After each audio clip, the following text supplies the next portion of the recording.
Is the cult of wokeness really a cult? If we look at historical examples such as Maoist communism and Scientology, there are some disturbing parallels. Traditionally, cults are organized into three circles: the outer school, known as initiates, the inner school, adepts, and the inner circle of leaders. Outer school initiates are morally and socially committed to the ideology without necessarily knowing its doctrines. Inner school adepts study and teach the cult's doctrine, shaping the beliefs of the outer school. The inner circle, chosen for its loyalty, directs the cult, sometimes for personal gain. A cult grows by initiating the uninitiated while suppressing opponents. Understanding this structure is vital to addressing the woke cult's impact on its victims and how some people can belong to the cult without even realizing it. The structure of the woke cult is extremely vague because it's not really a formal organization. It is almost wholly decentralized, which often leads to it being referred to as a mind virus. The doctrine of wokeness is not spread through the teachings of a single individual, but through a variety of methods, including school and workplace trainings, university courses, and more informal dissemination of woke ideas through entertainment, social media, and interactions with friends and family. We could say that most people preaching wokeness today belong to the outer school. They are emotionally, socially, psychologically, and morally committed to the ideas of the cult without knowing much or any of the actual doctrine, as codified in critical theory and postmodern philosophy. Think of all your friends who post black squares and pride flags on social media, write their pronouns and email signature lines, and spout equity and inclusion talking points whenever they get a chance. The goal of all this is to make the uninitiated want to join the outer school, then to increase their interest in and commitment to the cause, while offering a sense of identity. The outer school carries most of the water for the cult, including supplying most of its resources. They are, in a sense, the children of the cult, sometimes literally. People are attracted to cults when they feel alienated from their culture and society. Cults offer them a sense of belonging, of fitting in. This is a process that mirrors the thought reform tactics used by Chairman Mao, in which new initiates are encouraged to reevaluate the way they see and understand the world around them. The next stage in initiation is criticism, where adherents are taught to engage in self-reflection and self-critique, and to acknowledge one's own past sins against the ideology. Mao called these efforts struggle sessions. Woke praxis uses concepts like structural racism and internalized misogyny to make initiates feel a sense of eternal and incurable guilt.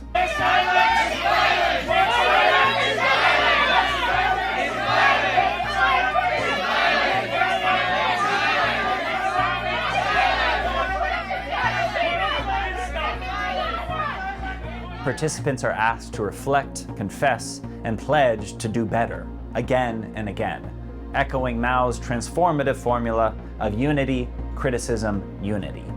This leads to a shame spiral that undermines their previous identity and relationships. Once the previous personality is destroyed, the cult offers a new false identity, and ultimately a complete psychological transformation.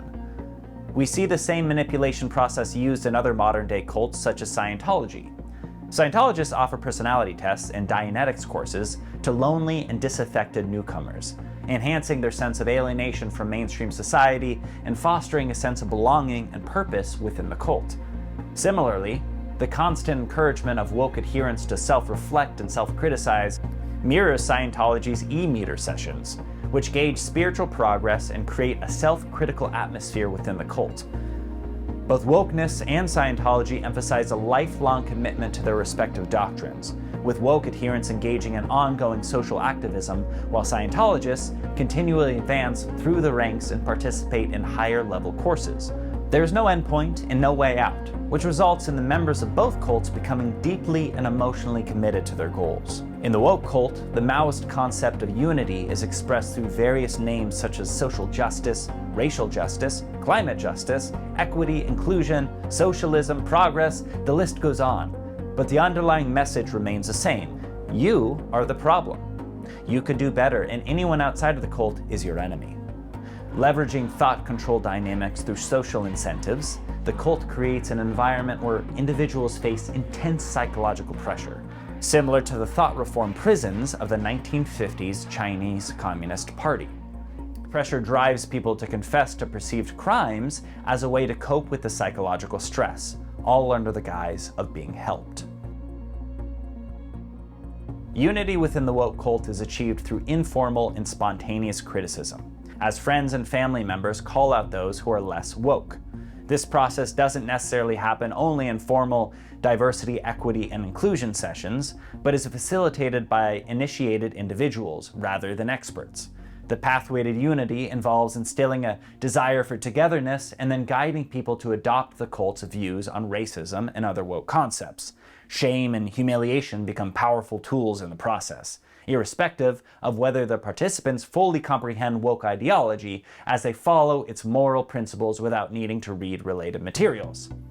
Outer school initiates use shame and humiliation to enforce conformity, without necessarily understanding the ideology behind the cult. This ideology comes from the inner school adepts. They diffuse the information through various channels, including entertainment, mass media, and workplace seminars in the academy. They influence young people who then spout talking points on TikTok. Moral, social, and psychological commitments are strengthened through study, which teaches cult apologetics to suppress doubts. Theory becomes a series of elaborate rationalizations to keep cultists from considering any evidence against official doctrine.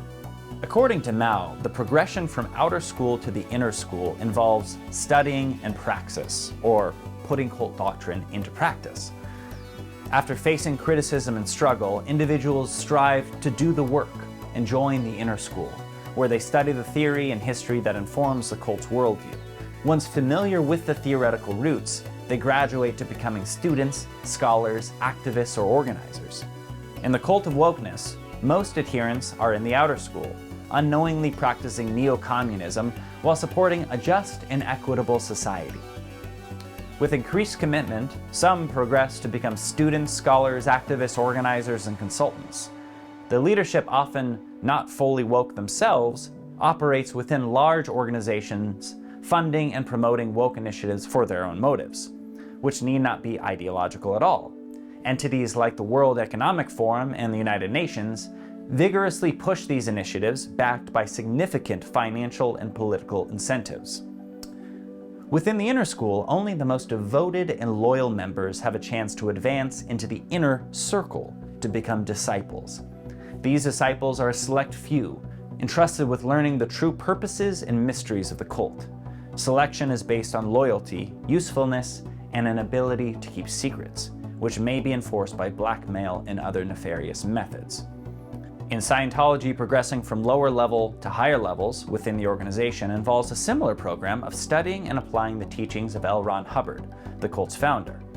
After completing lower level courses and auditing sessions, individuals seek to advance to higher levels of spiritual enlightenment and understanding.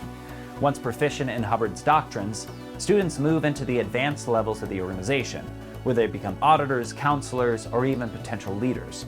Only the most devoted and loyal members have a chance to reach the upper echelons of Scientology, becoming part of the Sea Org or other highly secretive and influential organizations. It's distressing to witness our friends and loved ones captured by ideology. It's painful to watch a person's whole personality replaced by a mindless stream of dogma that seems to pervade their every thought and word. However, when we realize they've been indoctrinated into a cult with strong parallels to Maoist communism, their behavior becomes at least easier to understand.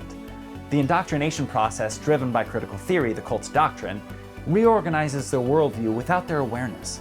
To combat this, we must unravel the psychological manipulation implemented by cult adepts, expose their tactics, and work toward reducing the popularity and social acceptance of these harmful ideas.